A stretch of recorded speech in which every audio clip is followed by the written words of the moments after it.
Big Red Mower's back with a new update. I got the tires off the rims. These are 23 by 9.5 by 12.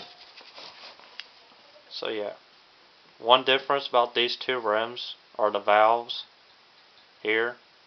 They're on opposite sides of the rims. You can probably see that. Like, no valve on this side, but valve on this side.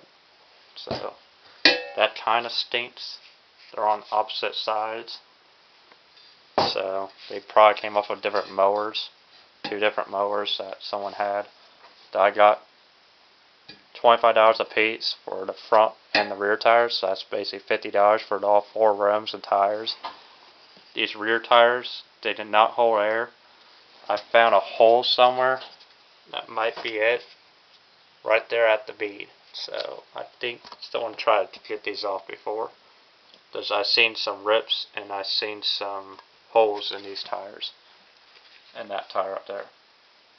So that's the only thing. Now, I got the new tires in the mail today. I was happy for that. But this might be one problem. The newer tires are bigger. Taller and wider. Like, these tires are 9.5, 23 by 9.5. And here's the brand new tires. You can tell they're 27 by 12 by 12. And yes, they're Gators. So I got on Gators' website and found these. And that's just so you can see the size. They're 27 by 12 by 12. They're just a few inches wider. That's the only thing that might give me trouble installing them on my mower rims, because of that size there. They're just wider. So that's the only difference that I noticed. But I really like the design on the tire, like all the way around. But they actually put some details in it. I'm not really a detail guy, but so these are the new tires. Nothing really 100% special. But look at the tread. Like, it's pretty thick. I think the wider tires will do better off-roading than thin tires.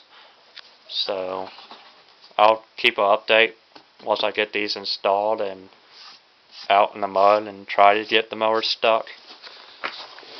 But with the new tires, there's the other one, but these studs might not be long enough because I might have to put a spacer in here, just because I don't want my tire rubbing against anything, especially this, because I'm going to use this to install a skid plate in the future.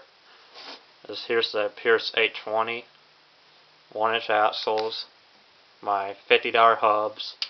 There's a washer here to help protect the aluminum case from this rubbing against it.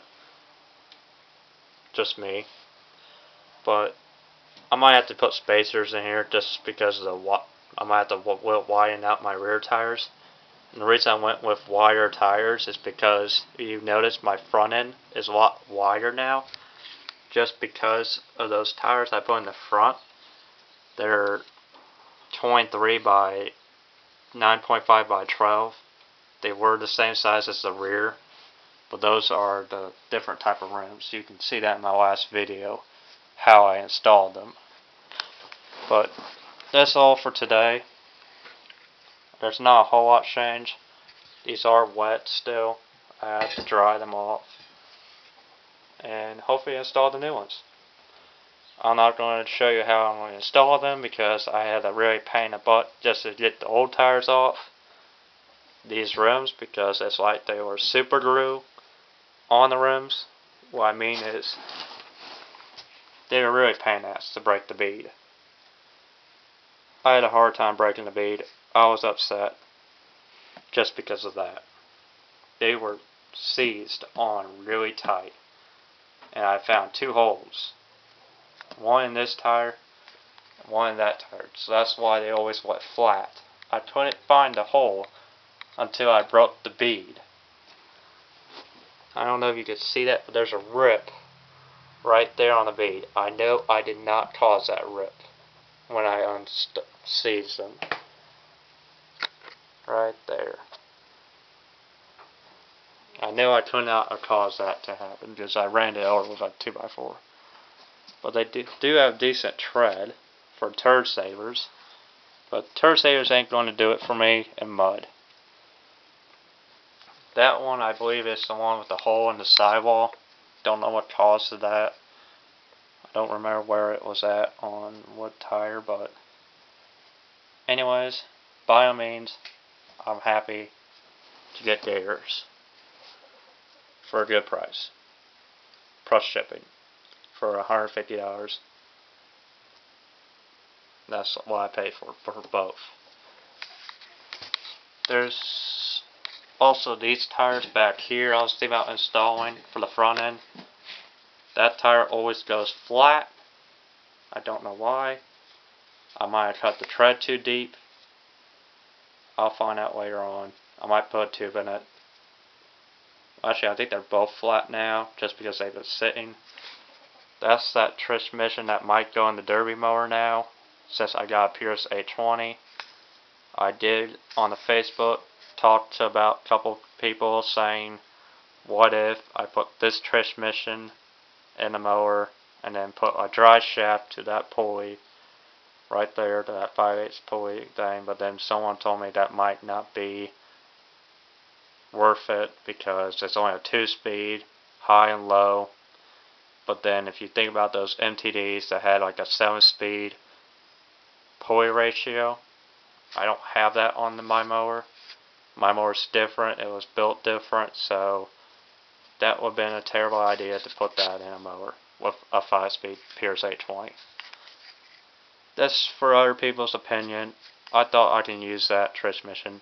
I tried to get those rims and tires off, but they're really solid on those axles. And I'll show you one thing.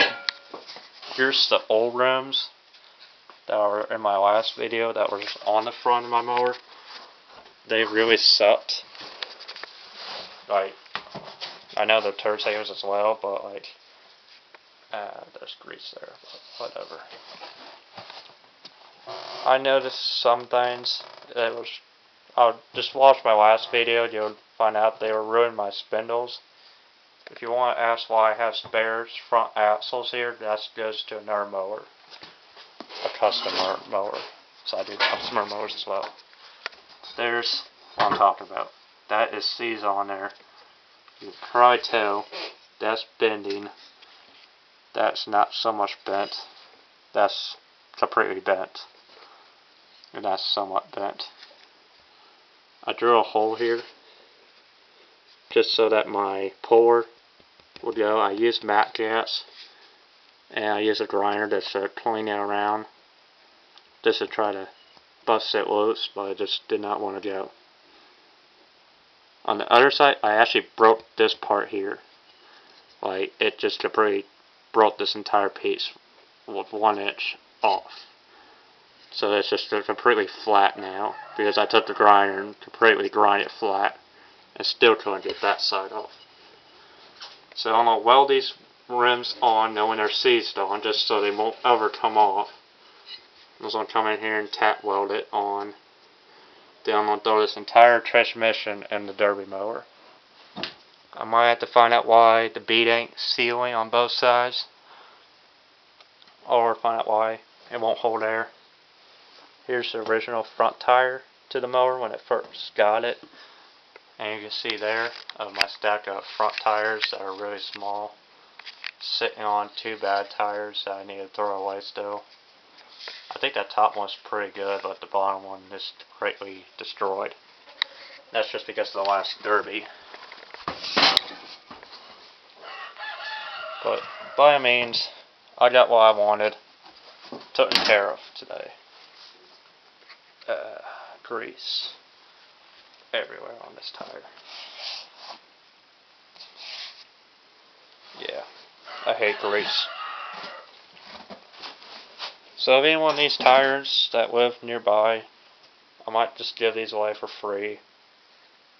By all means, don't need them.